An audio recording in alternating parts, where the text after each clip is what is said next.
Então, vou iniciar dando meu bom dia oficial para a turma 42, para a gente dar início à nossa primeira aula da disciplina de saúde da mulher.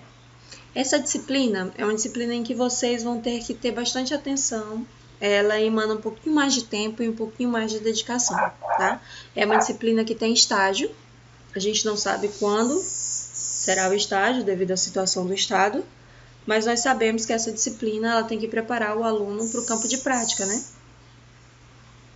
Ou para a sala de parto, ou para o acompanhamento e desenvolvimento no período gravídico. Essa disciplina ela gira em torno do processo gestacional do aparelho reprodutor feminino, saúde da criança, né? Saúde da mulher e do neonato. Então, é o momento em que a mulher se prepara para gestar. Então, a disciplina inteira gira em torno disso, né? Do ciclo ovariano da mulher e do processo de reprodução. A disciplina eu dividi para vocês em conteúdos, né? Então, de segunda a quinta, aula na plataforma. Sexta-feira, vocês executam as atividades, tá bem? Então, ficou assim, hoje e amanhã, aula na plataforma. Sexta-feira, vocês estão livres da plataforma para executar as atividades que eu vou estar encaminhando amanhã, né? Semana que vem, a mesma coisa, de segunda a quinta, aula online. Na sexta-feira, dia 15/3, vocês estão liberados para executar as atividades, tá bem? A prova vai ser encaminhada para vocês no dia 18, tá bem? Dia 18/3 eu vou encaminhar a prova logo cedo, como a gente está acostumado, e vocês me devolvem a prova no dia 19/3. Durante o final de semana, dia 19 vai ser uma sexta-feira, durante o final de semana eu vou estar encaminhando as notas de vocês e vou estar dizendo quem está de recuperação ou quem vai fazer a segunda chamada.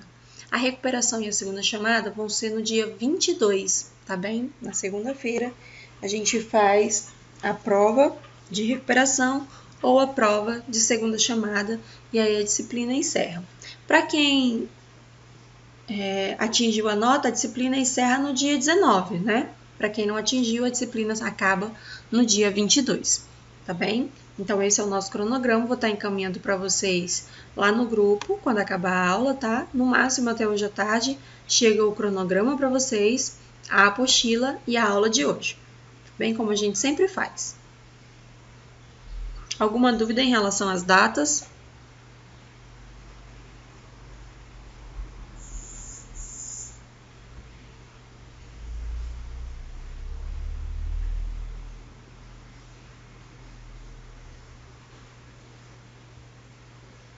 Então, essa aula.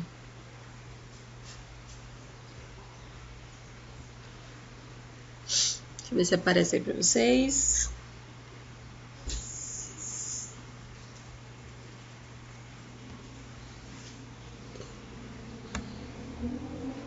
Ok, a nossa primeira aula a gente vai começar pelo início, né? Tudo a gente começa por anatomia e, consequentemente, fisiologia. A maioria dos alunos dessa turma já cursaram a disciplina de anatomia, então vai ser só um Relax Remember, né? Mas para alguns alunos, né, esse vai ser o primeiro contato com a disciplina de anatomia. Então, a anatomia, ela se dedica ao quê? A você conhecer os órgãos e estruturas que compõem cada sistema. Nesse caso, o sistema reprodutor feminino, né? Depois que você conhece, você tem que entender como é que ele funciona. Isso é fisiologia, ou seja, a função de cada órgão, né, e de cada parte do nosso corpo que corresponde a um sistema. Então, a partir de hoje, tudo que vocês forem começar a estudar, comecem por anatomia e por fisiologia. Anatomia, conhecendo o nome da estrutura, e fisiologia, entendendo como é que a estrutura funciona. Quando você entende como a estrutura funciona, aí fica tudo mais fácil. Porque se você entende o que é normal, você consegue identificar os sinais do que é anormal, né? E quando o paciente relata um sintoma, fica fácil para você se posicionar e sistematizar a sua assistência, ou seja, pensar, raciocinar o que você deve fazer para melhorar, né, a qualidade na assistência daquela pessoa. Então, a gente vai começar por anatomia e por fisiologia, né? A gente tem que ter algumas noções de como que funciona, de como que é composto né?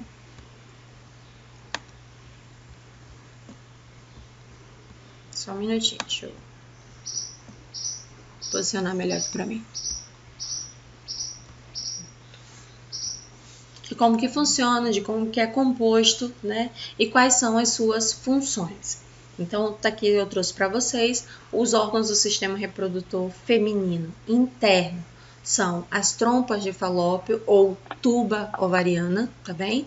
Você vai encontrar diversas nomenclaturas, mas na maioria delas você vai encontrar tuba uterina ou trompa de falópio, tá bem? Falópio, que foi a pessoa que estudou anatomia, estudou fisiologia da estrutura do sistema reprodutor feminino, e aí ele batizou essa trompa com o nome dele, trompa de falópio, mas em outras literaturas você vai encontrar o nome tuba uterina, tá? A tuba uterina liga o útero ao ovário. Na ponta da tuba uterina você vai encontrar cílios, tá bem? A tuba uterina, ela não é acoplada ao ovário. Ela é acoplada ao útero, mas lá no ovário ela fica próximo. E esses cílios no finalzinho é que fazem a captação dos óvulos que serão liberados pelos ovários, tá bem? O ciclo ovariano, ele corresponde entre 28 a 40 dias. Então não dá para dizer que a cada 28 dias a mulher vai ovular e vai menstruar. Não, tem ciclos que são maiores, tem ciclos até que são menores que 21 dias. Então cada mulher tem o seu ciclo ovariano de acordo com as funções do seu organismo, que podem estar ligados a doenças pregressas ou ainda a sua dieta, tá?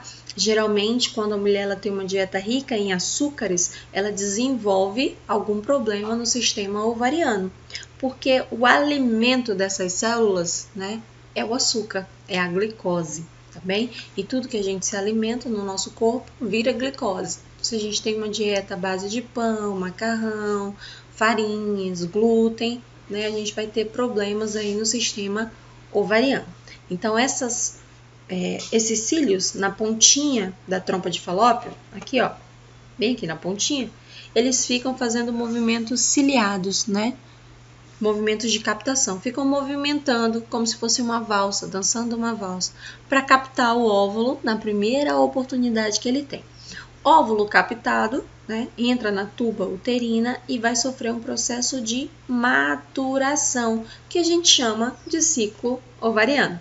Então, ele entra no processo de maturação e vai migrando aqui na tuba uterina, até, né, chegar ao momento em que o útero ele começa a se preparar. Então, as camadas aqui do útero começam a ficar mais espessas, né? Ela se prepara para acoplar um embrião.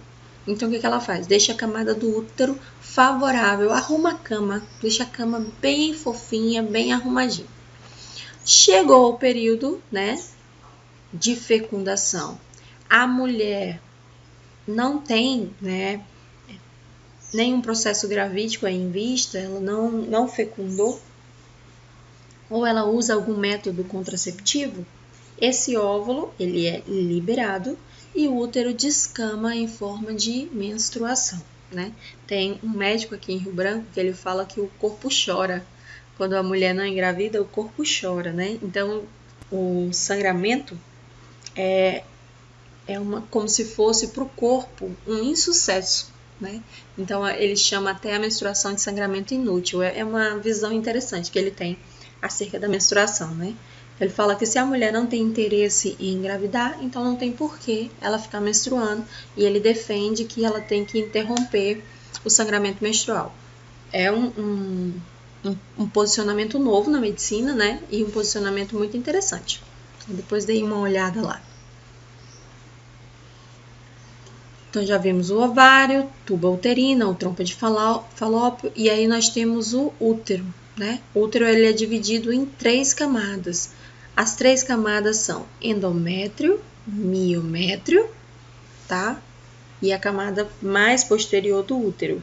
Ele é formado, né? Ele tem esse formato de pera e ele é oco, tá bem? Então, por ele ser oco e ele ser um órgão elástico, ele cresce, né? Então, ele atinge aí uma altura uterina maior que o esperado.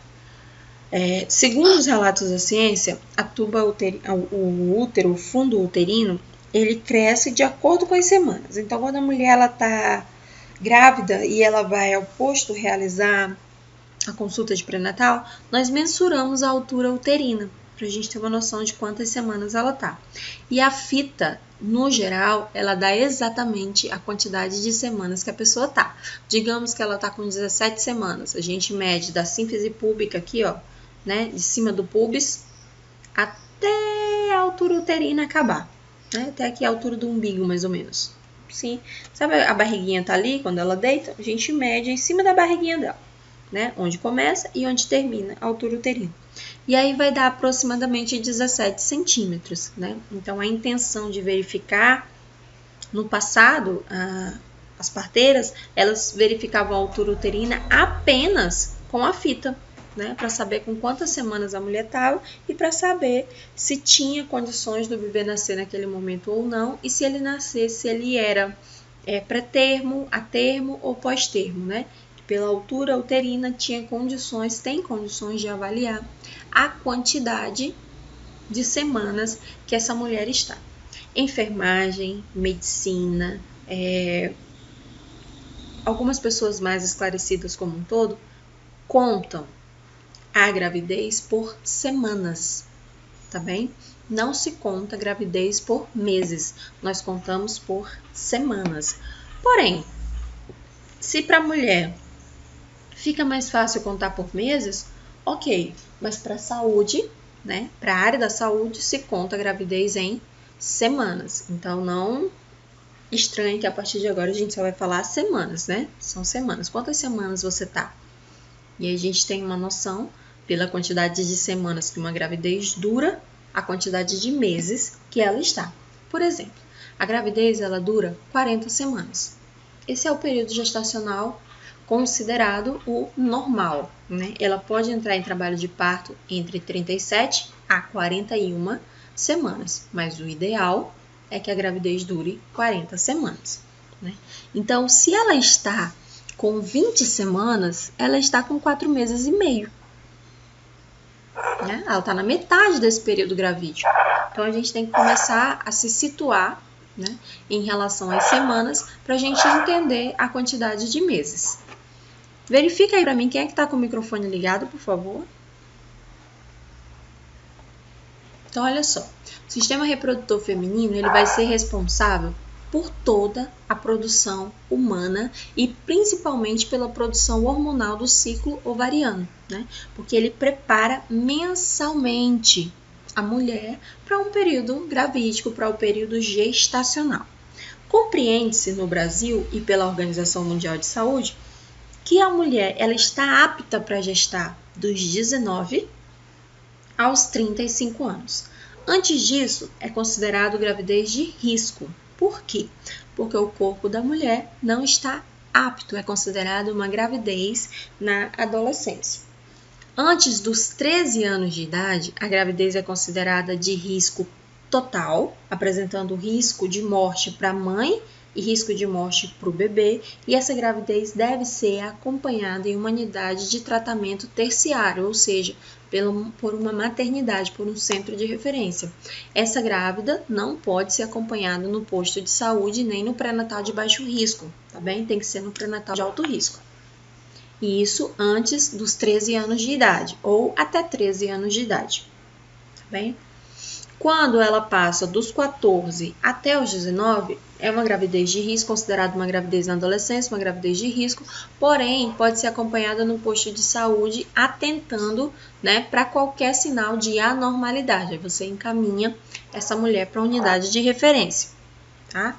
Do contrário, quando ela entra ali na faixa dos 19 até os 35, é considerada uma gravidez normal, uma gravidez saudável, tá? A menos que ela apresente alguma patologia ligada ao processo gestacional ou que ela já tenha uma patologia que antecede esse processo gestacional que seja caracterizado ou encontrado, né, uma gravidade nesse processo gravídico dela.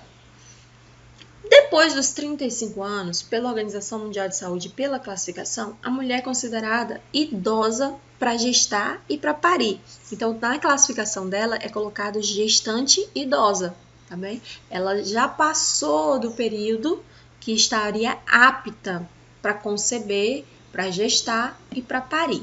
Ela ainda pode? Pode. Só que é considerado uma gesta idosa e tem complicações relacionadas à idade. E essas complicações, quando a gravidez é planejada, essas complicações são minimizadas, né? Tem um planejamento aí mensal, um planejamento familiar, para que essa mulher ela possa preparar-se fisicamente para conceber sem ter nenhum problema. Porém, a gravidez dela tem que ser acompanhada numa unidade de alta referência, tá bem? Então, o sistema reprodutor feminino, ele vai cumprir diversos papéis aí na vida da mulher, né? Primeiro, ele produz os gametas femininos, que são os óvulos. Sem o óvulo não tem fecundação, né? E sem um óvulo para o espermatozoide fecundar, a gente não tem como, né, dar continuidade à reprodução humana. Ele vai fornecer um local apropriado para a ocorrência da fecundação, né? Então, geralmente, a mulher, quando está no período fértil, a temperatura dela oscila, né? E essa oscilação de temperatura é controlada pelos gametas, né? Pelos hormônios que os gametas liberam no corpo da mulher, para que possa ficar um ambiente favorável para a fecundação, né? Ela permite a implantação do embrião aqui, ó, na cavidade uterina, porque ela estruturou, né, o endométrio, que é a camada mais interna do útero. Ela deixou estruturada, ela aumentou, né, essa camada desse útero em centímetros, e esses centímetros ele vai descamar depois em forma de sangue, em forma de menstruação. Permite a implantação do embrião, oferece ao embrião condições para o seu desenvolvimento, aqui ó, nessa caminha que ele preparou para ele.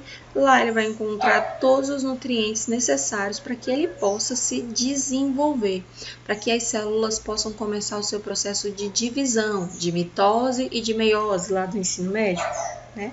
Células dão continuidade a esse processo de divisão e lindamente e magicamente forma-se um novo ser, um novo indivíduo.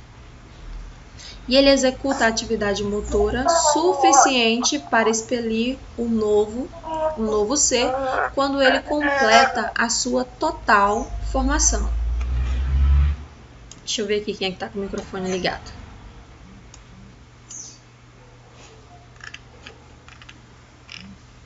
Né?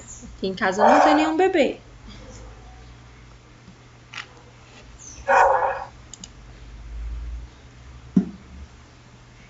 Então, vamos lá, né?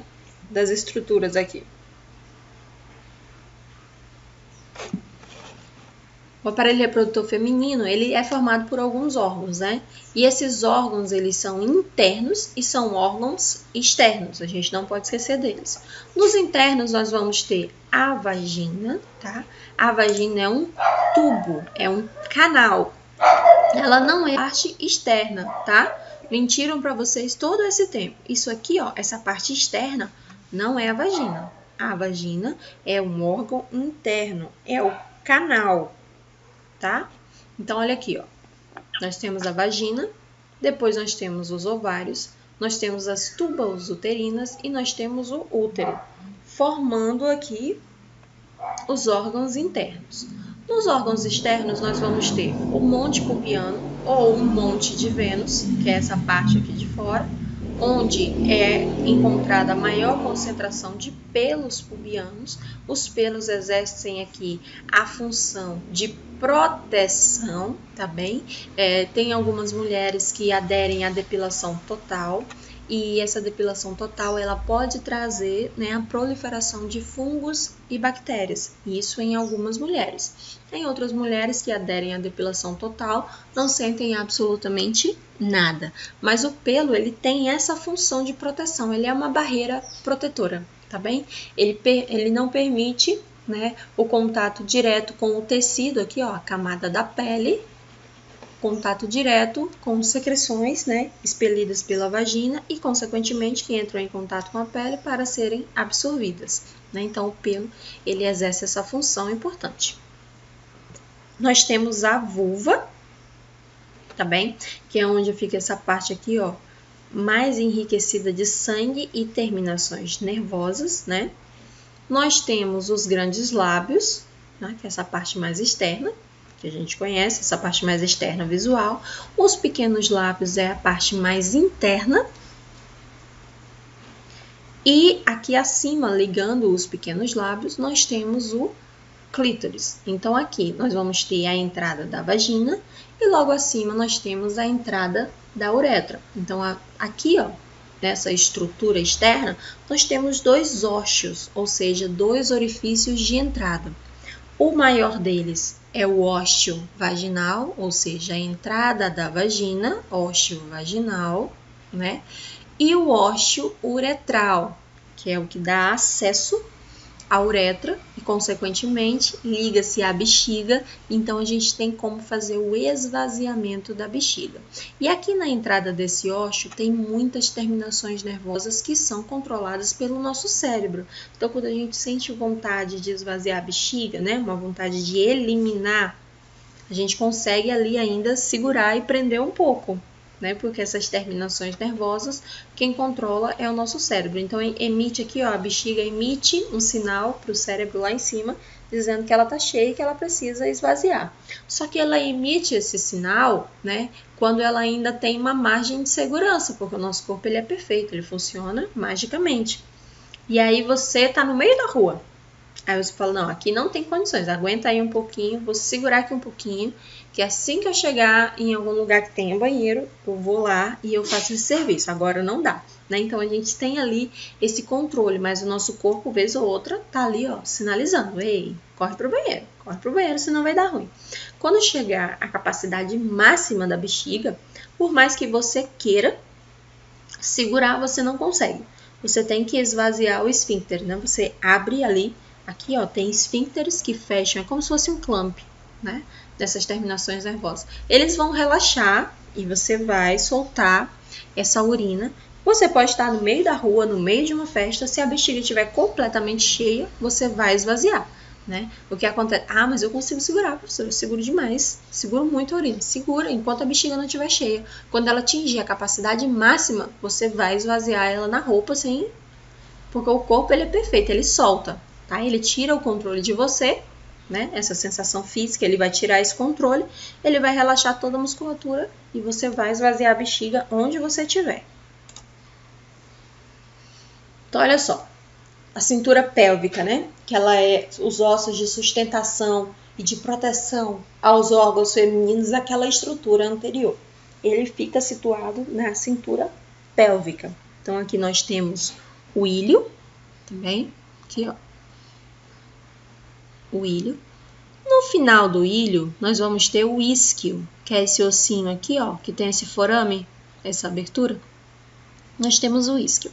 E aqui, ó, ligando os dois, nós temos a sínfise púbica. Essa sínfise púbica, ela é uma cartilagem, ela não é osso. Então, no momento da dilatação, o osso ele vai sair do lugar. A cada contração, a cabecinha do bebê empurra e a sínfise púbica aumenta um pouquinho a dilatação. Então, ela sai do lugar. A estrutura óssea da mulher, ela se movimenta. Então, ela sai do lugar para que o bebê ele possa descer e ele possa passar. Algumas mulheres anatomicamente nasceram sem a sínfise púbica. Essas mulheres não conseguem evoluir para o trabalho de parto natural ou um trabalho de parto normal. Hoje, graças a Deus, a medicina já evoluiu bastante, né? E ela consegue identificar esse tipo de mulher, né? No passado, as mulheres evoluíam para óbito, tá? Porque não tinha como saber. Então, era comum as mulheres não conseguir entrar em trabalho de parto e elas não conseguiam chegar na fase expulsiva, que é de eliminar o feto, porque não tem condições de passar. Então, evoluía para óbito a mulher e evoluía para óbito a criança, consequentemente. tá bem? Então era comum por conta disso. Aqui atrás, ó, ligando o ilho, né, que é esse ossinho aqui que a gente consegue pegar, assim, quando a gente toca, a gente consegue tocar, a gente chama de crista ilíaca, essa partezinha aqui, ó.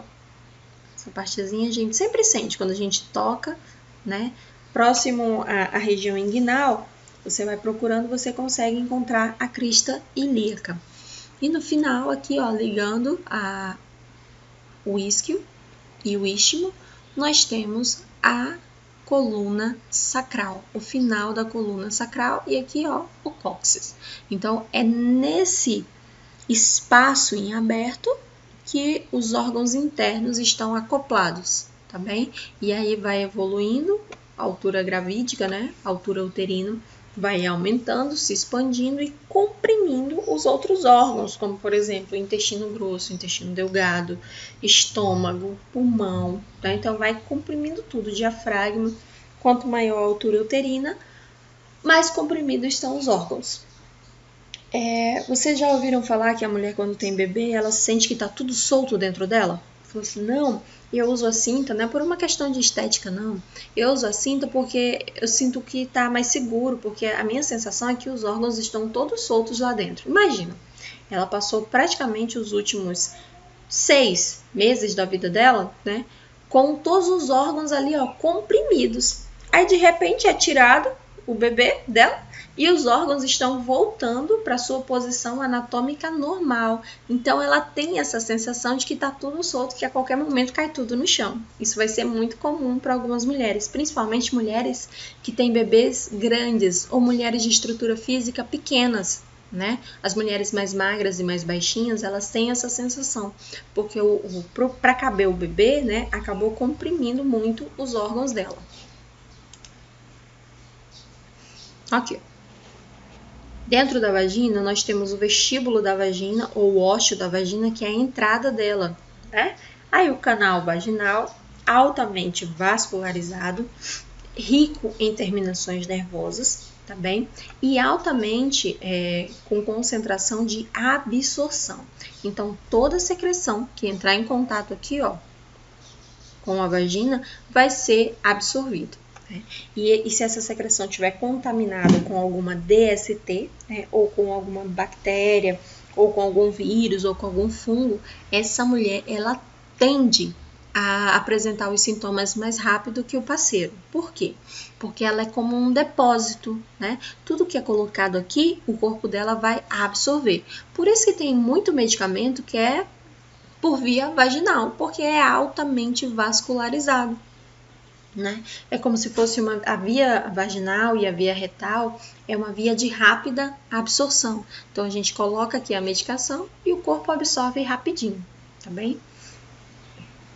A vagina liga, né, o útero a essa estrutura vaginal com o ósseo, né, que é a estrutura externa do órgão reprodutor feminino.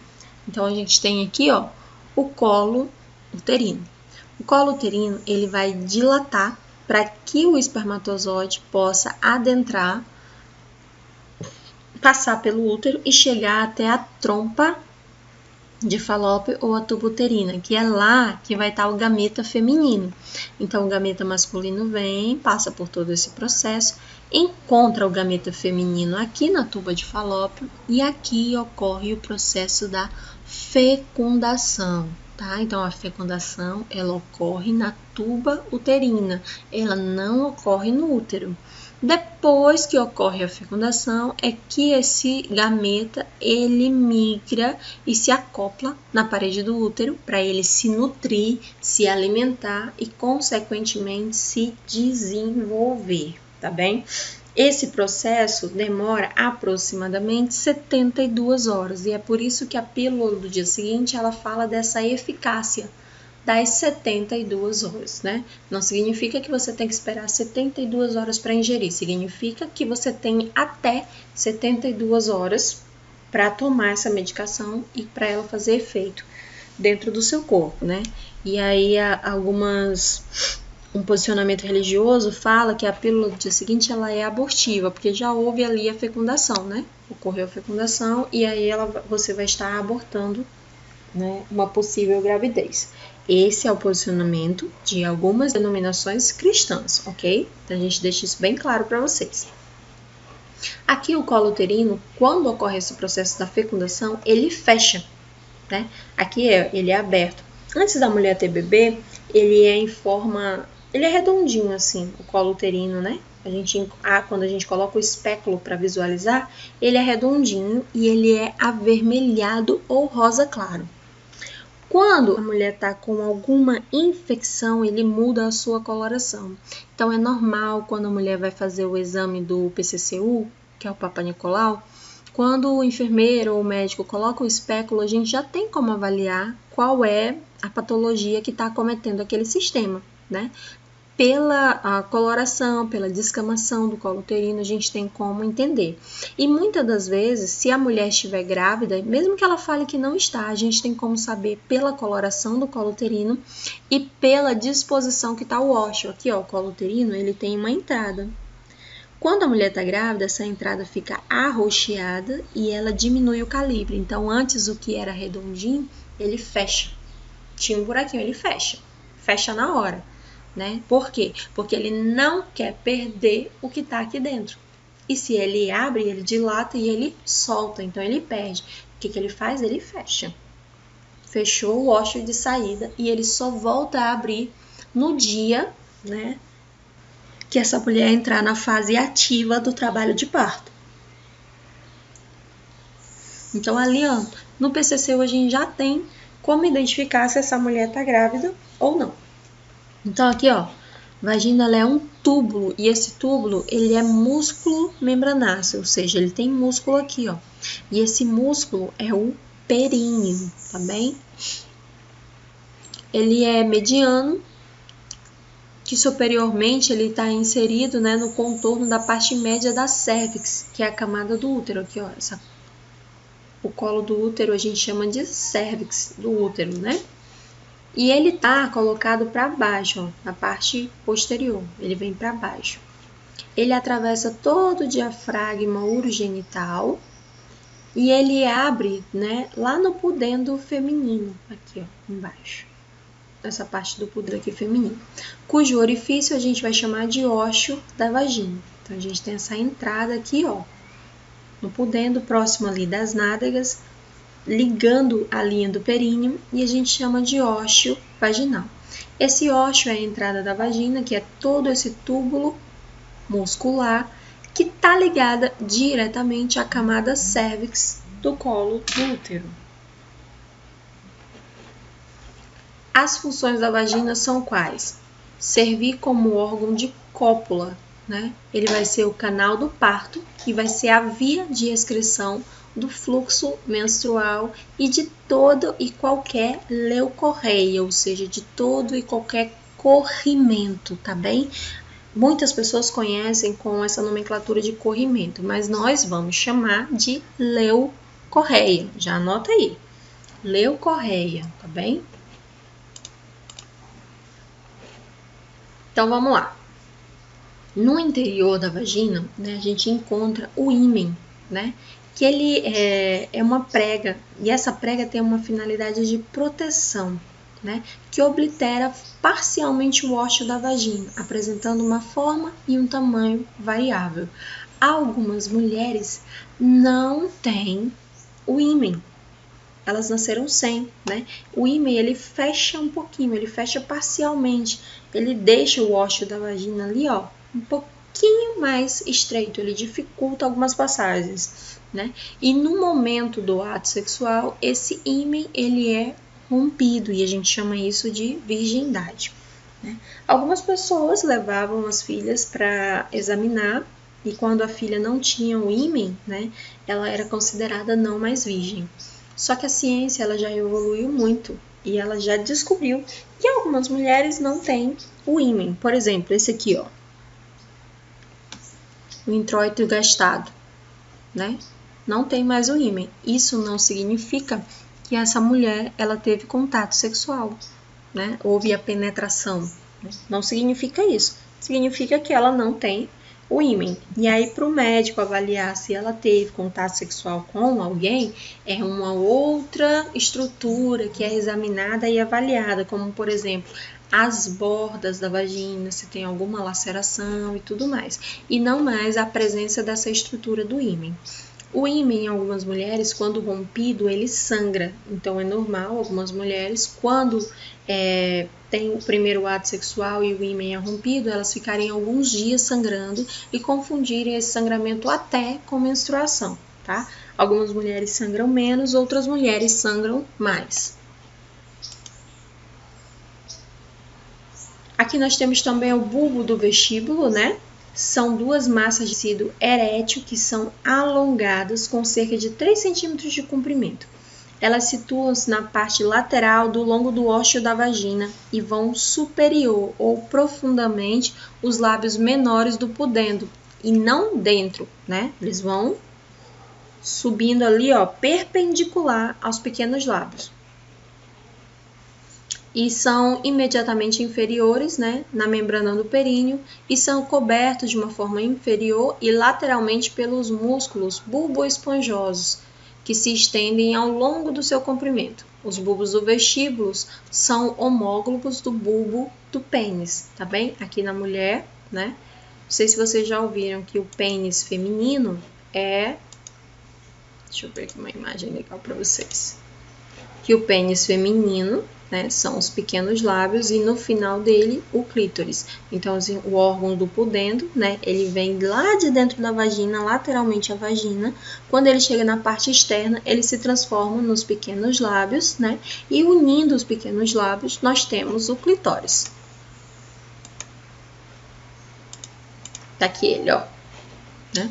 Temos o ósseo vaginal, o ósseo uretral, né? E dentro aqui dos pequenos lábios, nós temos a estrutura do órgão do períneo, ou o bulbo do vestíbulo, que a gente chama de pequenos lábios. Então, ele vem lá, ó, abraçando o canal vaginal. Quando ele sai, quando ele chega na estrutura externa, ele se transforma nos pequenos lábios, que são estruturas altamente sensíveis ao toque. Também. Por quê? Porque tem ali terminações nervosas que deixam as mulheres mais propensas ou mais sensíveis a sensações orgânicas no momento do toque. E ligando, né? Aqui, ó, em cima nós temos o clítoris. Analisando assim, ó, uma análise fria, lembra sim o pênis, né? A estrutura peniana. Então, é o clítoris feminino. As glândulas vestibulares, gente, aqui no final, ó, pequenos lábios, dos grandes lábios, nós temos as glândulas. E essas glândulas, elas são responsáveis pela lubrificação ou pela secreção, né? Que deixa a mulher mais propensa ao ato sexual e protege mais o ósseo vaginal dessa mulher. Então, é comum que ela, no período fértil dela, ela comece a excretar, né, ou secretar mais secreções. Essas secreções são expelidas pelas glândulas, né? Geralmente a mulher nasce com um par de glândula e é a glândula de Bartholin, que é responsável pelo... esqueci a palavra. Ela é responsável pela lubrificação feminina. Pronto. Né? Então, ela secreta secreções, ela libera, ela expele secreções para deixar essa vagina propensa, né? Tanto para o ato sexual, quanto para favorecer o deslizamento do espermatozoide, para que ele chegue até a camada cérvice do colo do útero, né? E esse colo do útero se fecha porque o espermatozoide já entrou e a partir dali ele vai fazer o seu trabalho. A glândula de Bartholin é comumente atingida por infecções. A principal infecção que acomete a glândula de Bartholin é a gonorreia, tá bem? Então, uma bactéria entra aqui dentro, ó, e ela começa a infeccionar essa glândula. Essa glândula cresce, formando aí uma secreção purulenta dentro dessa glândula. Consequentemente, essa mulher consegue começa a sentir dor que irradia para os membros inferiores e para a região do baixo ventre. Ela tem febre alta, tá bem? E ela começa a liberar um corrimento amarelo escuro com odor característico de pus. E algumas vezes ela precisa passar por uma cirurgia para retirar essa glândula. Ou, do contrário, ela passa por um processo de marsupialização, que é o seguinte: a gente coloca uma agulha aqui, ó, 40x12, para quem fez farmacologia sabe o que é uma agulha 40x12. Né? A gente coloca uma agulha de calibre maior, insere aqui, ó, dentro da glândula e drena essa secreção com uma seringa de 20 ml, tá bem? É um procedimento muito doloroso, porém é um procedimento muito realizado aqui em Rio Branco, no Acre, tá? Não necessariamente essa infecção está ligada a uma doença sexualmente transmissível, mas na maioria das vezes, né, é uma infecção causada por uma bactéria gram-positiva e gram-negativa que estão presentes ali no ato sexual, tá bem? E quando a pessoa ela não toma os devidos cuidados do sexo protegido, então ela pode desenvolver aí uma infecção da glândula de Bartolin. Algumas mulheres que desenvolvem bartolinite, elas ficam estéril, tá? Elas não conseguem engravidar, tá bem? Não é via de regra, né? Mas algumas a gente encontra, né? Algumas mulheres que desenvolveram a infecção da glândula de Bartolin e elas não conseguem engravidar. Professora, foi tirado uma glândula de Bartolin da minha prima, da minha vizinha, da minha tia, não sei. Foi tirado as glândulas de Bartolin. Porque do mesmo jeito que a glândula de Bartolin ela está preparada para excretar a secreção, pode acontecer dela ter alguma disfunção e ela não secreta, então ela armazena. Toda aquela secreção que ela tinha que liberar para o ato sexual, ela armazena. Então ela também cresce. A diferença é que quando ela cresce, ela não vai causar febre, né? Ela não vai causar no máximo aqui, ó, um desconforto na entrada do ósseo da vagina, porque ela vai estar aumentada, então a mulher ela consegue tocar. Quando ela vai ao médico, né, ele induz a retirada, porque a glândula ela não tem o orifício de saída, né? Então, para essas mulheres, vai ter que passar o resto da vida fazendo uma lubrificação externa, uma lubrificação manual, né? De acordo com o envelhecimento, quando a mulher vai ficando mais velha também, ela vai tendo mais dificuldade, né, de excreção da glândula de Bartolin. A glândula de Bartolin ela vai secando, ela vai ficando pequena. É como se ela se transformasse numa uvinha passa, né? Ela vai perdendo a sua sensibilidade. Então, a mulher também na fase ali do climatério, a partir dos 40, 45 anos de idade, ela já tem que utilizar hormônio para ajudar o corpo dela a produzir um pouquinho mais, ou ela vai ter que fazer mesmo a lubrificação manual, caso, né, ela tenha interesse ainda no ato sexual. Então tem que fazer essa lubrificação manual, porque essas glândulas aqui, ó, que são responsáveis pela lubrificação, elas já perderam, né, a sua função.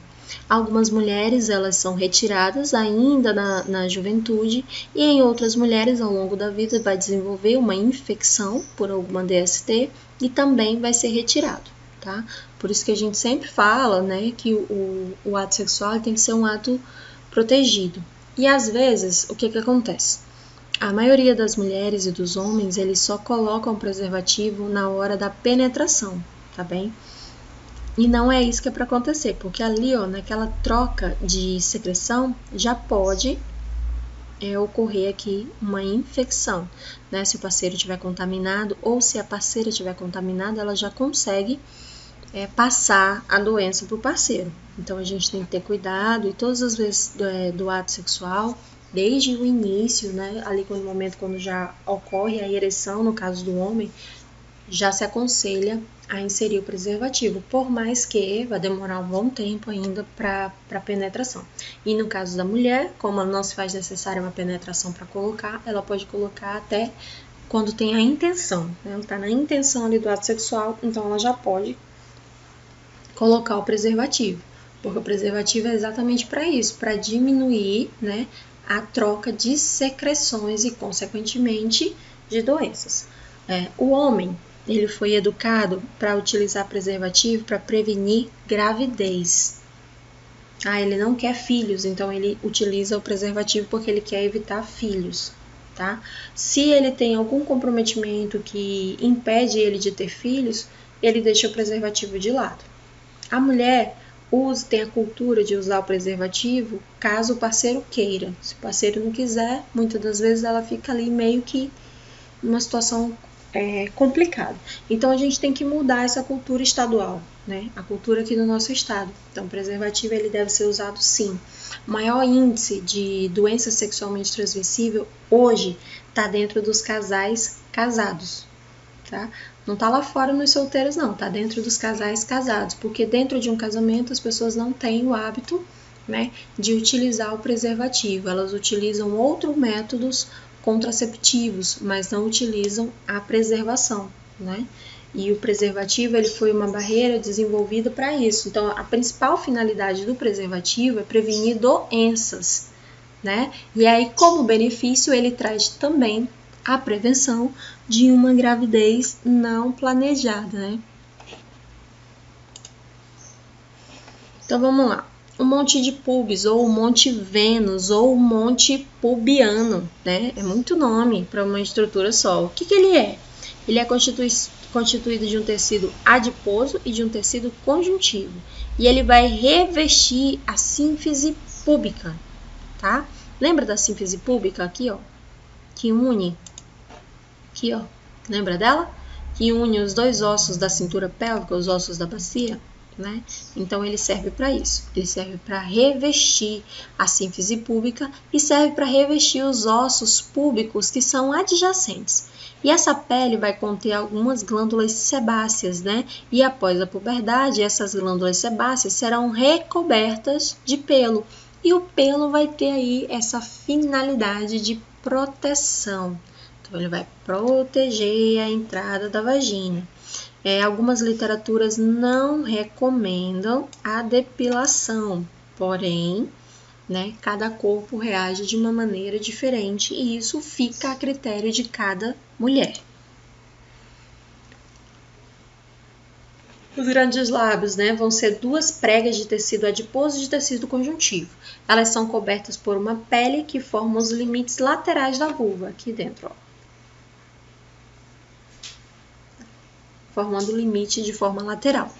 Cada uma vai ter uma superfície externa e uma interna. A superfície interna, ela vai ser mais úmida, com aparência de membrana e de mucosa, né?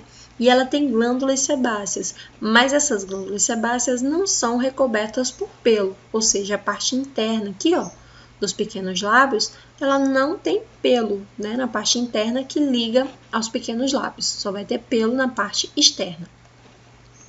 Já os pequenos lábios, né, são dois finos folhetos situados entre os grandes lábios. Eles também são úmidos, têm numerosas glândulas sebáceas e não são recobertos de pelo, tá?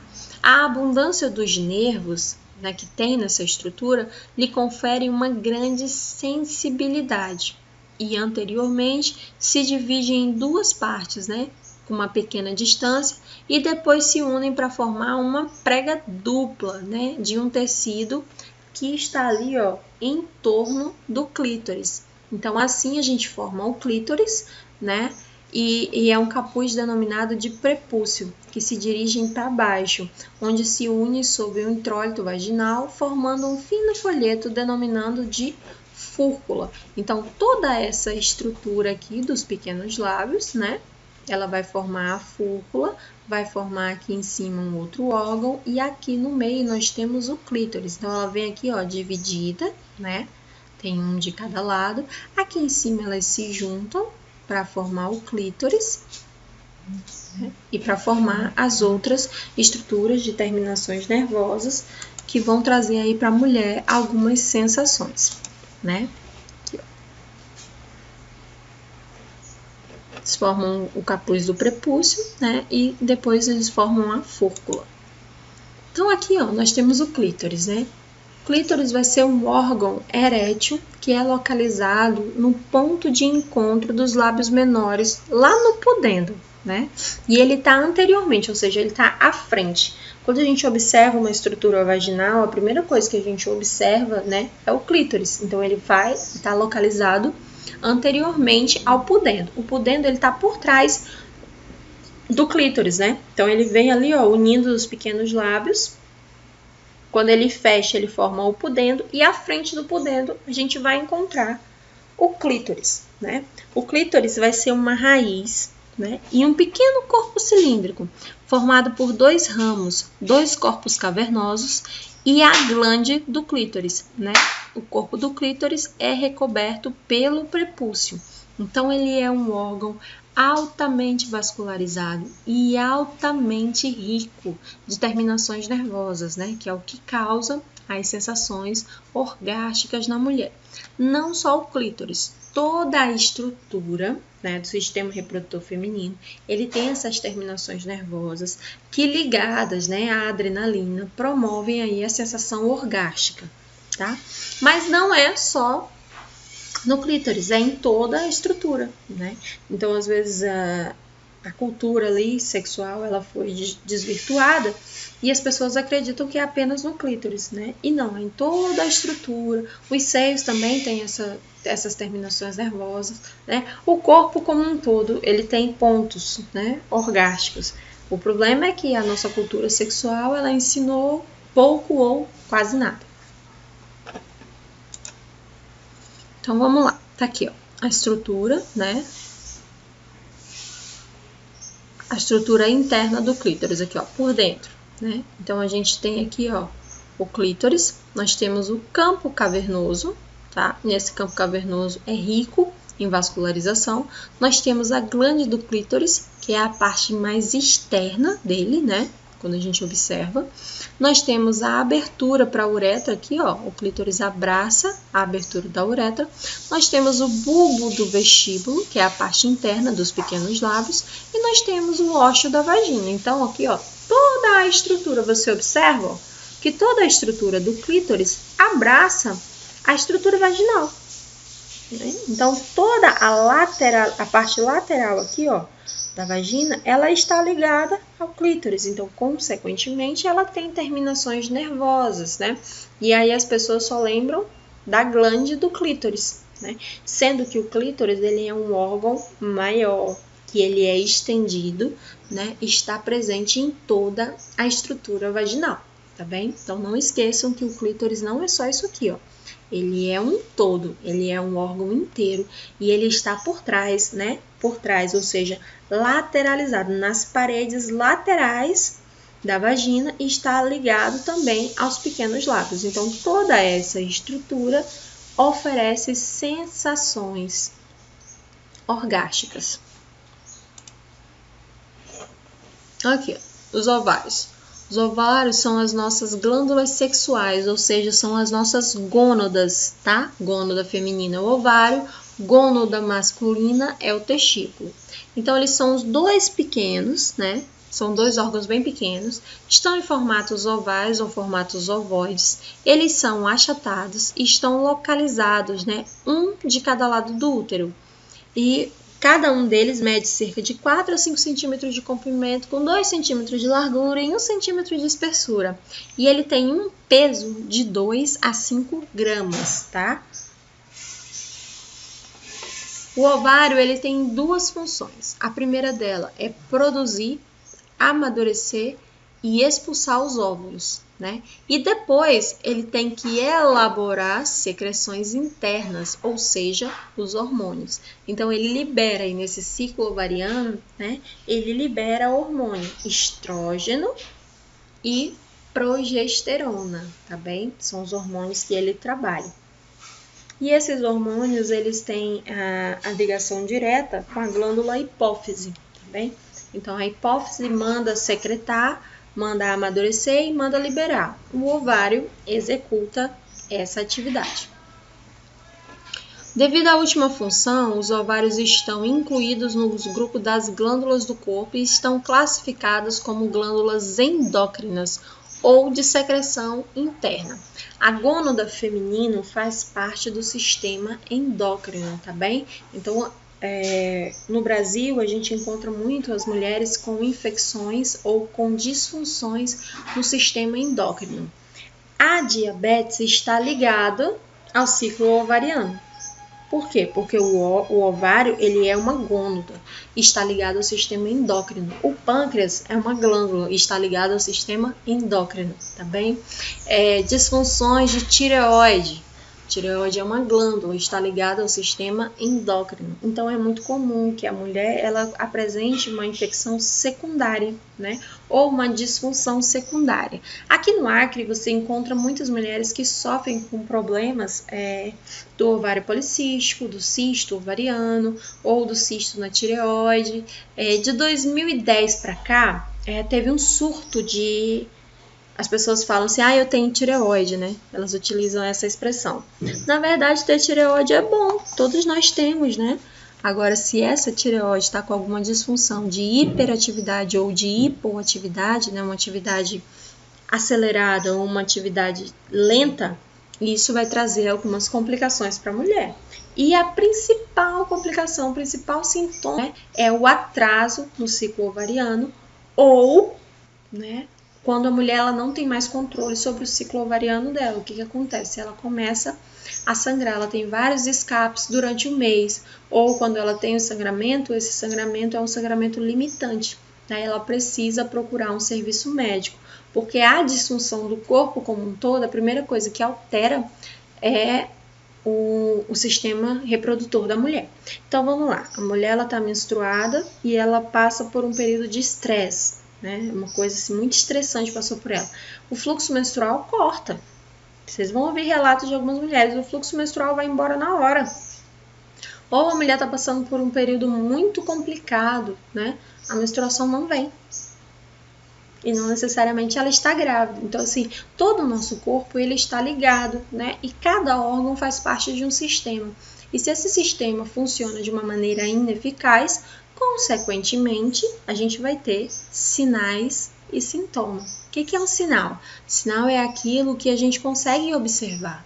Sintoma é aquilo que o paciente me relata, tá bem? Então, os ovários, eles fazem parte do sistema endócrino, tá bem? Então, vamos lá. Professora, se eu tiver um problema no ovário, eu tenho que procurar um ginecologista ou um endocrinologista? Aí eu devolvo a pergunta para vocês. Se o ovário faz parte do sistema endócrino e a função dele, né, ou a disfunção dele, traz sérios problemas para o nosso corpo, então eu não tenho que procurar um gineco, eu tenho que procurar um endocrinologista. Ginecologista vai tratar ovário policístico com anticoncepcional, então ele só vai estar tratando o sintoma. O endocrinologista vai investigar a causa e ele vai tratar a causa e ele não utiliza método contraceptivo para isso. Então, às vezes, a gente, por uma cultura errada ou por uma falta de informação, a gente acaba buscando a especialidade errada. Então, se o problema é a nível ovariano, não é o ginecologista que vai tratar. Quem vai tratar esse problema ovariano é o endocrinologista. E nem sempre a especialidade de ginecologia, ela te encaminha para o endócrino, tá? Ela acha que vai resolver por ali mesmo e acaba fazendo um tratamento à base de anticoncepcional oral. Né? Então, ele vai tratar ali apenas, né? Ele vai deixar o ciclo ovariano, né, dentro de um período de 1 a 21 dias ou de 1 a 28 dias, ou até mesmo suspendendo ali o processo menstrual, tomando contraceptivo. O Acrecap tá de sacanagem comigo. Vamos deixar ele passar?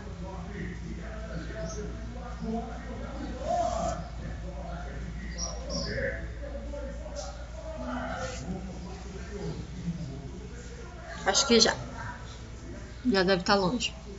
Né? Então, quem vai tratar essa questão dos ovários é o médico endocrinologista, tá? Porque ele vai trabalhar a causa do sistema endócrino estar em disfunção. Então, ele vai pesquisar hipófise, tireoide, pineal, timo, todas as glândulas do sistema, tá bem?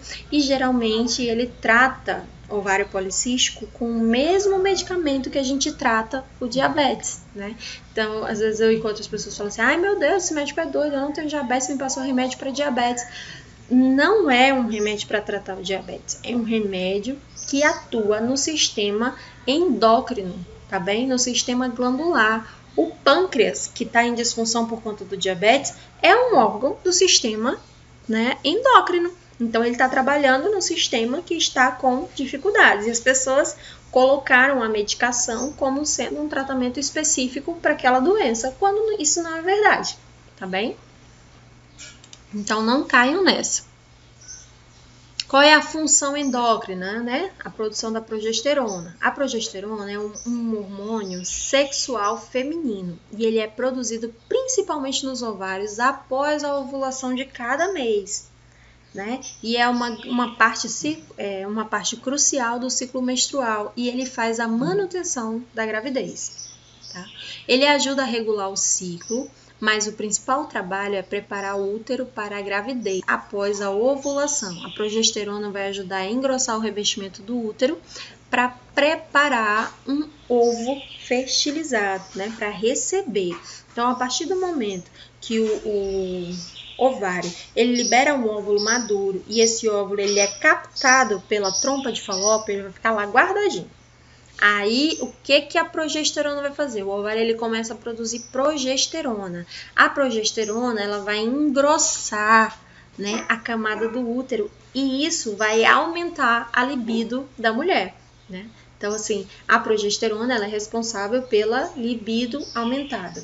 A mulher, no geral, ela tem aproximadamente de 7 a 10 dias no período fértil.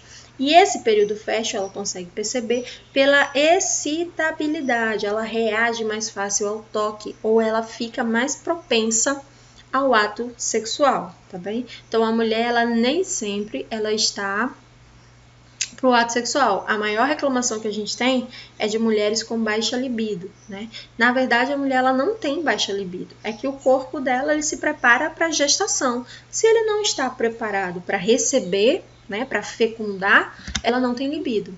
Quando o corpo dela está sob a ação da progesterona, ela vira uma loba, uma leoa e ela ataca, né? Então é nesse momento que ela sente essa sensação, né, da libido aumentada. Então é pela ação da progesterona. Existem alguns contraceptivos à base de progesterona, tá bem? Eu não sou a favor do método contraceptivo à base de hormônios, eu não gosto, não acho legal. Acho que tem vários outros hormônios para se usar. Mas é aqui, ó,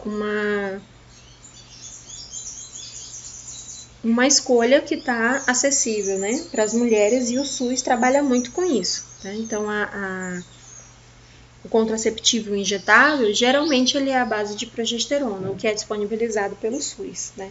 O que não diminui a libido da mulher, né? E não permite também que ela consiga engravidar. Então, ele faz ali as duas situações. Então, é para isso que serve a progesterona, para preparar a mulher para a fecundação e, consequentemente, eleva a excitação.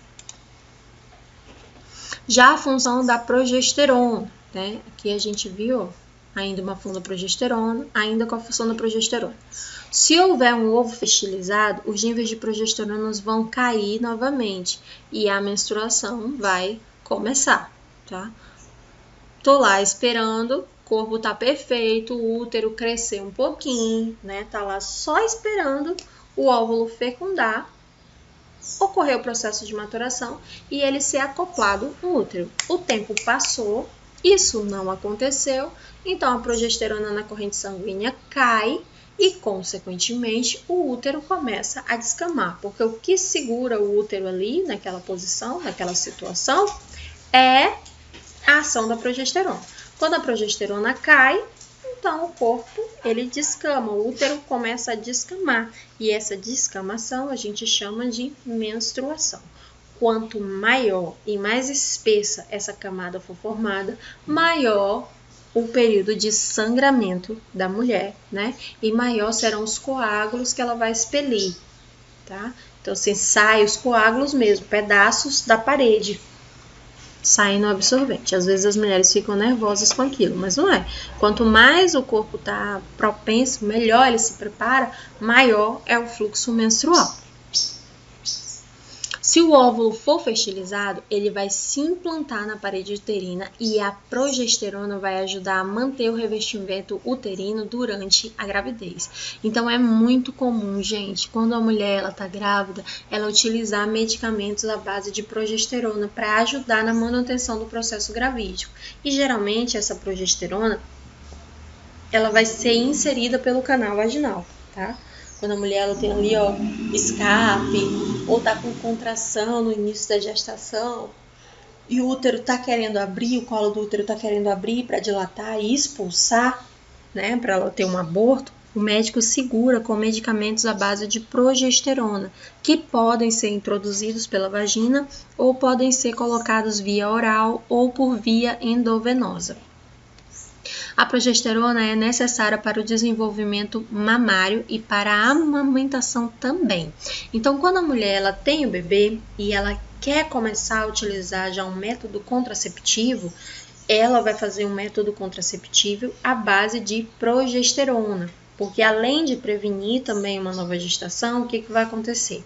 Ele vai dar a manutenção dos hormônios que formam a prolactina, que favorecem a produção e a descida do leite. Então, a gente sempre, quando uma mulher vai no consultório pegar um contraceptivo e ela está amamentando, a gente passa um anticoncepcional à base de progesterona ininterrupta, ou seja, ela vai ficar tomando, né? A gente não deixa que o ciclo ovariano dela continue. Então, a gente continua dando dose ali de progesterona para o corpo entender que ela já está grávida, né? E se já está grávida, teoricamente, meu corpo não tem como se preparar para uma nova gestação. Consequentemente, uma contracepção, tá bem? E ela é especialmente importante em até os 2 anos de idade fértil da mulher, né? Se não tem o suficiente para progesterona, você pode ter problemas para engravidar. Então, às vezes a mulher ela tem ali uma dificuldade para engravidar e ela faz alguns exames, o médico faz um levantamento e descobre que o nível de progesterona dela na corrente sanguínea está baixo. Ou ainda, quando a mulher ela está com dificuldade com a libido, né? A gente faz também um exame de hormônio para verificar qual é a ação da progesterona no corpo, né? Então, a gente verifica a testosterona e a progesterona na mulher. Já o estrógeno, o que ele faz? O estrógeno, né, são mais conhecidos como o estradiol, mas é o hormônio estrógeno. Estão relacionados à preparação do útero para a reprodução e à determinação dos caracteres sexuais secundários, como, por exemplo, o crescimento das mamas, o alargamento da bacia, a disposição de gorduras em determinados locais do organismo. Então, o estrógeno ele está ali mais preparado para a estrutura feminina, para a formação do corpo como um todo, né? Então, ele fica ali responsável pela produção mamária, ele fica responsável pelo alargamento do quadril, né? Pode ver que a mulher, ela tem, por mais que ela não tenha o quadril largo, a estrutura óssea da bacia dela é mais achatada, então ela é diferente. Por ela ser achatada, ela tem a sínfise púbica, né? Que é aquela cartilagem que liga os dois ossos. E isso no homem ele não tem, tá? Então, os ossos da bacia do homem, eles são mais alongados que os ossos da bacia da mulher. Então, na mulher, essa função, essa alteração, né? Física mais arredondada para formar ali, ó, o corpo, a estrutura do corpo feminino que a gente conhece. Dá para lembrar de uma viola, de um violão? Quem está responsável por isso é o estrógeno, tá? Ou o estradiol. Geralmente, o anticoncepcional, ele trabalha com esses 2 hormônios, mas a gente encontra anticoncepcional que só trabalha com um hormônio, que no caso seria a progesterona. Já as tubas uterinas, ou a trompa de falópio, né? Aqui, ó. Consegui uma imagem para vocês que mostra os cíliozinhos aqui, ó. Ela não é ligada, ela é solta e ela se movimenta. Então, é comum, às vezes, a mulher sentir que tá mexendo assim embaixo, né? Ela toca e fala assim, ai, tem alguma coisa mexendo aqui dentro. É a trompa de falópio ali, ó, tentando, com seus movimentos ciliares, né? De passar como se fosse uma vassourinha na ponta, ela passa varrendo, né? E na pontinha dela tem como se fosse uma ventosa. E essa ventosa acopla, né? É por vácuo. Ela puxa. Quando ela puxa, ela encaminha esse óvulo aqui, ó, para toda a extensão da trompa ou da tuba uterina. Ela leva aqui para ficar esperando, né, o espermatozoide chegar e fecundar. Então, a tuba de Falópio, ela mede 10 centímetros cada uma, né, e ela vai se estender na parte lateral do útero até os ovários. Ao contrário do que se pensa, as tubas uterinas não são uma parte do útero, e sim um órgão à parte. E ela vai ter uma função e uma característica bastante diferente do útero, tá? Então, essa função dela é uma função de captação de óvulos, tá bem? Que são liberados pelos ovários. Já o útero é um órgão do sistema reprodutor feminino que está responsável pela menstruação, pela gravidez e principalmente pelo parto.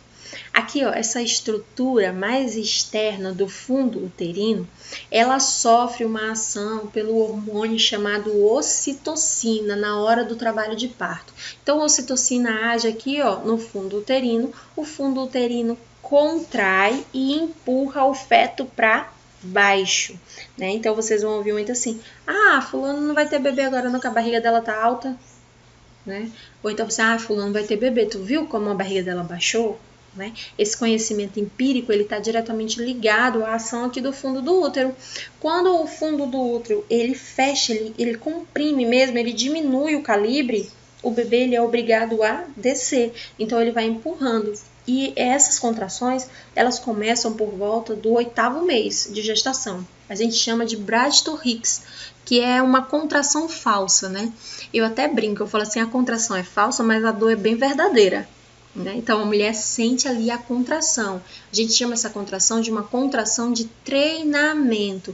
Algumas mulheres nem sentem desconforto, outras mulheres sentem dores, e aí começam aquelas visitas na maternidade, né? A cada contração que ela tem é uma contração tão forte que ela já acha que está entrando no trabalho de parto e ela vai até a maternidade. Isso é muito comum, tá? O que é incomum é a recepção, né? A forma como essa mulher ela é recepcionada, porque o ideal seria que ela fosse educada, que explicassem para ela o que está acontecendo com o corpo dela. Daí ela iria diminuir as viagens desnecessárias que ela dá até a maternidade, tá? Porque isso é completamente normal e completamente esperado. Né? Essa ação uterina é quem trabalha ativamente no trabalho de parto na fase de expulsão. O útero contrai, fechando e obrigando o bebê a empurrar para baixo. E é a cabeça do bebê que tira os ossos do lugar. O bebê vai batendo embaixo, né? E essa batida faz com que a sínfise púbica ela solte, começando aí o processo da dilatação. Na hora do trabalho de parto acontece, né, do osso deslocar e a mulher ouvir. A mulher fala, meu Deus, tá saindo tudo do lugar. A gente ouve um barulho do osso deslocando. E depois, gente, o osso volta pro lugar sozinho. Nada de mandar o marido sentar em cima do quadril da mulher, não, que isso só machuca, tá? O osso vai voltar sozinho. Às vezes ele demora um pouco mais, às vezes ele volta, o bebê saiu, o osso já tá no lugar, tá? A mulher, ela não sente dor nesse processo do osso voltar pro lugar. Tá? O osso vai voltar ali sozinho. O que a gente pede é que essa mulher ela fique limitando os seus movimentos, que a gente chama do período puerperal, né? O período do resguardo, como a gente conhece. Então, o útero, ele é um órgão que ele é musculoso, ele é oco e ele tem uma forma de uma pera, só que essa pera está investida, tá? O colo para baixo e o fundo uterino como sendo a parte posterior aí da pera. E é no útero que o embrião vai se instalar, vai se desenvolver até a hora do seu nascimento. No útero, o que eu tenho, né? O útero ele vai ser localizado dentro da cavidade pélvica, vai estar atrás da bexiga urinária e anteriormente ao reto, né? Então, ele está ali no meio. O reto fica atrás, né? O intestino grosso ali atrás, no meio o útero e na frente a bexiga, tá bem? O útero, quando ele cresce, ele comprime a bexiga e comprime o intestino grosso, tá? Então, é comum que as mulheres elas tenham dificuldade de esvaziamento tanto da bexiga, né? Ela começa a urinar mais vezes, e ela tem a dificuldade com o esvaziamento do reto, né? Então ela fica com o intestino preso, a função intestinal dela fica completamente comprometida. Isso é muito comum na gravidez e é o que mais traz desconforto para as mulheres, é o intestino preso, né? Então essa porção superior, na lateral, ela vai ligar com as duas tubas uterinas aqui, ó. Uma tuba para cada lado, né? E a porção inferior vai se ligar com a vagina. Então, aqui, ó, na porção superior, liga com a tuba ou com a trompa uterina. Na porção inferior, ele vai se ligar com a vagina. E o tamanho do útero varia de acordo com a idade, com o número de filhos e com as condições fisiológicas e hormonais de cada mulher. Então, de acordo com que a mulher vai crescendo e se desenvolvendo, os órgãos sexuais dela também vão amadurecendo, crescendo e se desenvolvendo, ok? Então, é comum que numa ultrassom em que a mulher nunca teve filho, ela tem um útero de um tamanho. Numa ultrassom em que a mulher é multípara, ou seja, ela teve vários filhos, 2, 3, então o útero dela já está aumentado com um tamanho diferente. Então, vamos lá. Partes e camadas do útero, quais são, né? Nós temos anatomicamente o útero, que pode ser identificado em 3 partes. Nós temos a parte do corpo do útero, o istmo e o colo, tá? Então, istmo, corpo e colo. Tudo aqui embaixo, ó. Istmo, cérvix, né? Que é o corpo, e embaixo o colo. O istmo é um pequeno segmento estreito que está situado entre o colo do útero e o útero. E o colo do útero é a camada cérvix, né, que é a porção mais estreita. E a camada cérvix faz a ligação com a vagina. Então, quando a mulher vai lá fazer o PCCU, vai no médico fazer o PCCU, a gente vai colher as células da cérvix, tá? Com aquela espátulazinha, a gente colhe as células aqui, ó, que estão no colo uterino. Na camada, com aquela escovinha que lembra uma escova de cílios, né? A gente vai coletar aqui de dentro, ó, na ectocervice.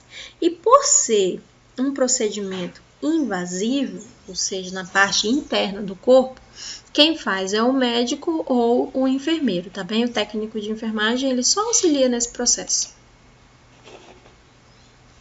Quanto à questão histológica, né? A questão tecidual, nós temos o perimétrio, que é a camada mais externa, que é constituída por tecido conjuntivo. Nós temos o miométrio, que é a camada intradérmica, que vai constituída por uma musculatura lisa, né? E o miométrio ele vai possibilitar as contrações no momento do parto. Durante as gestações, essas fibras lisas, elas aumentam o seu número e aumentam o seu tamanho, por isso que o útero cresce. E o endométrio é a camada mais interna, que é formada por um tecido epitelial altamente vascularizado, vai revestir toda a cavidade uterina, né, e vai aumentar a espessura dele para que ele possa alimentar um novo embrião. Quando não tem a fecundação, o que acontece? O útero descama e a gente chama essa descamação de menstruação. O endométrio está responsável por alojar um embrião na parede do útero e ele vai nutrir durante o início da gestação até a formação da placenta, né? A menstruação consiste na descamação do endométrio e é caracterizada por um período de sangramento. A menstruação ocorre porque não teve a fecundação e a camada do endométrio é descamada e expelida. Ah, professora, mas eu já vi mulheres grávidas menstruando. Elas não menstruam, gente, elas têm um escape mensal, tá bem? E aí ela confunde esse escape com menstruação. Mas esse escape, ele é bem diferente da menstruação que ela tem nos meses anteriores. Você pode perguntar, mas estava igualzinho? Não, eu sangrava um pouquinho. Às vezes vinha 2, 3 dias, às vezes era só um dia, às vezes era só um pouquinho, né? Então ali ela tem um escape, ela não tem uma menstruação. Grávida não menstrua, porque o útero, ele tá ali, ó, cheio.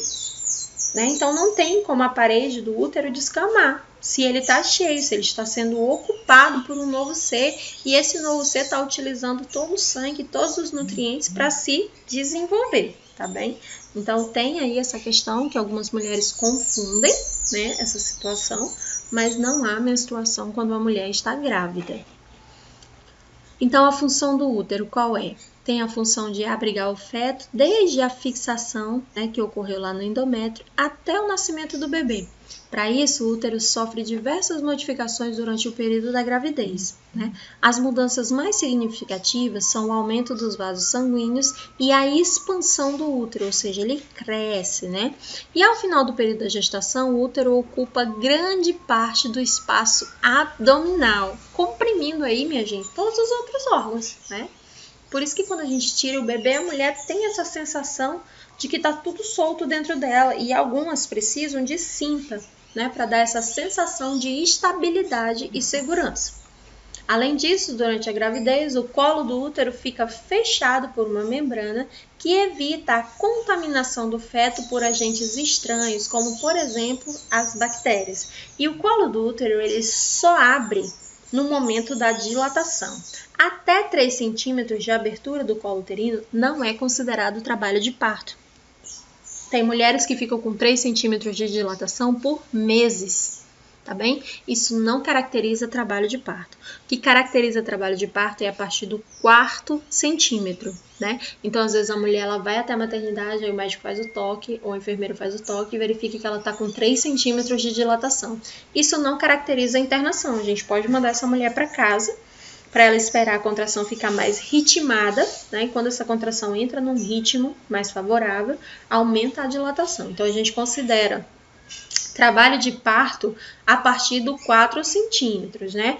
E quando a mulher chega em 6 centímetros, a gente considera trabalho de parto ativo, ou seja, não tem mais como voltar atrás, não.